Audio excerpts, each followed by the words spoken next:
Yo, what's good, man? You dig what I'm saying? It's your boy KJ back with another boxing breakdown. I know it's been a long time, but I'm back and they're going to come back consistently. I can assure you that. I'm not going to show my face with this one, but let's go ahead and get right into it. We're going to talk about a little bit everything in this video. We're going to talk about Crawford versus Canelo. We're going to talk about Wilder versus whatever the flip that guy's name was. We're going to break down every little thing and truly talk about what's been going on because I haven't done a breakdown in a minute. So let's go ahead and gather all this info up. So let's talk boxing.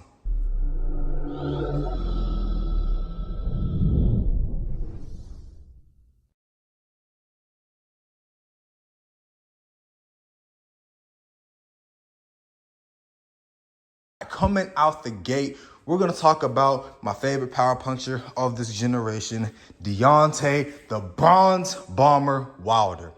Is he back? Has he returned? A little bit yes, and a lot no. I'm sad to say, but a lot no. And I'm going to tell you why.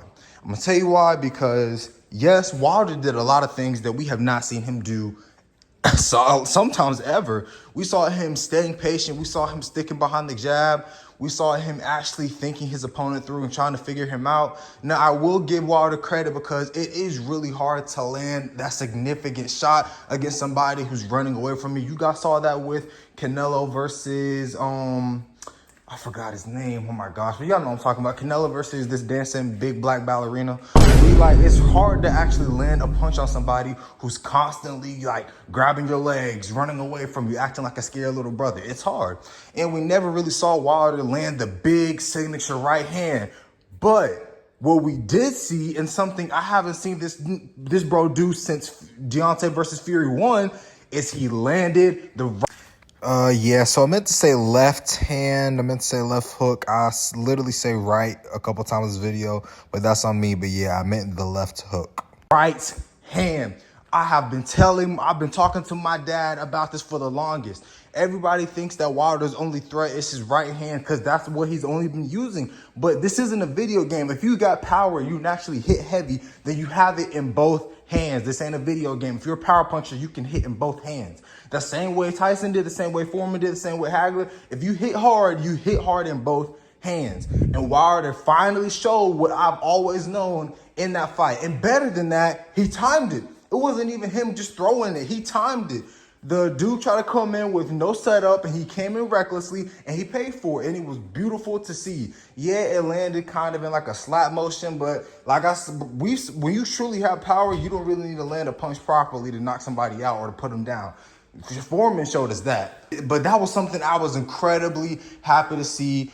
But then when you look at certain things, like when he tried to cut off the ring and hunt him down, it just makes you think, dang, if this was 5 years ago, 6 years ago, or if this was Wilder back from 2019, 2018, this guy would have been done in the first round.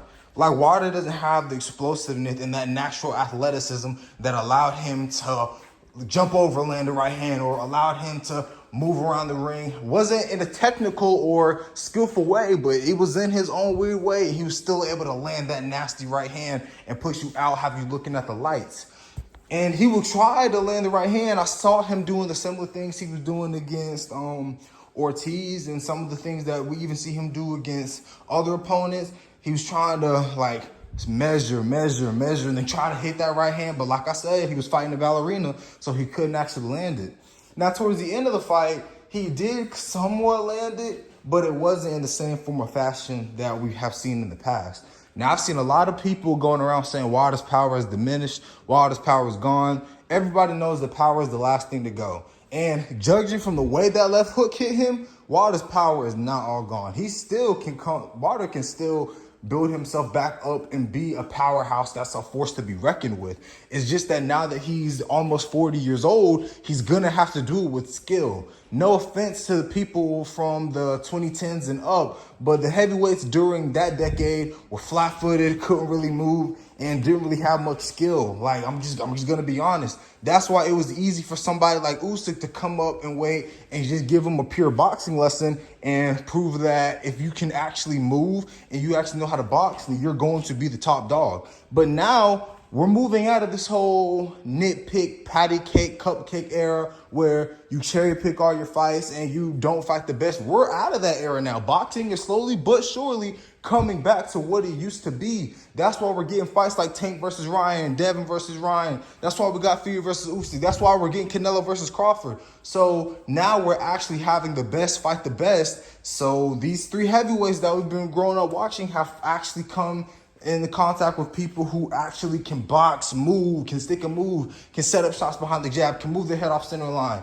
And for some reason, it's posing problems to them. Now, I do think that part of that is because of age, but also part of it is because they just have not seen anything like that before. So in order for Wilder to stay active, in order for him to actually survive in this new era, he's gonna have to build himself back up. He's gonna have to learn how to use that jab to set up the left hook more, and he's gonna have to figure out a way to actually be able to box and use his skills the way he needs to. Now, since he's almost 40, I'm not saying he has to come out looking like Muhammad Ali or looking like Roy, but he's got to be able to do something to where he can still land the power shots, because at the end of the day, that's still going to be his strong suit. Now, moving on to Canelo and Crawford.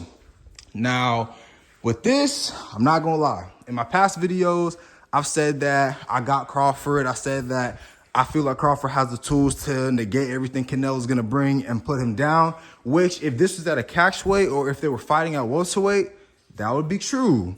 But since Crawford has just completely let Canelo have all the advantages in the fights taking place at 168, I'm not going to lie. Can Crawford do it? Yes. But in order for him to do that, he's going to have to show greatness that we haven't seen since Sugar Ray Leonard versus Marvin Hagler. Like, yeah, we saw Floyd move up and fight Canelo, but it wasn't this much of a weight gap. And that was a young, fresh Canelo who was still trying to find himself within the sport. So, honestly, the safe money would be Canelo, but I still wouldn't count Crawford out just because of how tactically aggressive he is and how good he is at his counterpunches. Crawford's already said in multiple interviews that he's not going for the knockout. He said that all he has to do is outbox Canelo, which I'm happy that's the mindset he's taking. It still worries me because in most of Crawford's fights, and shout out to Showbiz the Adult, even he said it, Crawford is susceptible to the straight right hand. And most of the time, Crawford, he's even said he lets his opponent hit him with certain shots so he can figure them out. I just don't know if that's something he should do against somebody like Canelo Alvarez. You got to remember, these guys are already on the same level. Plus, giving Canelo that weight advantage, those shots are going to hurt. And we know Crawford has a phenomenal chin, but weight does matter. And when he gets hit with somebody who's packing that much speed, that much skill, and that much power, it's going to affect you. Now, we could be wrong, and Crawford could show us levels that we never even knew that he had. Crawford could have a chin that's going to make us have flashbacks to Ray Leonard, Roy, Mike, and just shock us all, which I hope he does. But as of right now, you're going to have to give the edge to Canelo. Now, how I see the fight playing out, I don't really have a definitive answer. But the one thing I can say is if Crawford is able to take Canelo's power, Canelo is cooked. If Crawford's able to box the way that he always boxes and Canelo's punches aren't going to hurt him or they're not going to damage him enough to where he gets wobbled or stumbled, then I see Crawford cruising his way to a decision. Now, if Crawford doesn't try to swim without getting wet and does get caught, then I do see Canelo going in for the kill if the opportunity presents itself. But time's just going to tell. Crawford's been playing good mind games. This has been one of the most interesting rivalries we've seen since Fury versus Usyk because of how Crawford's playing mind games, getting in Canelo's head. So time's just going to tell. But I'm going to keep dropping these videos, keeping you guys updated, and having more and more breakdowns come more frequently. But as of right now, that's all I got to say on the matter.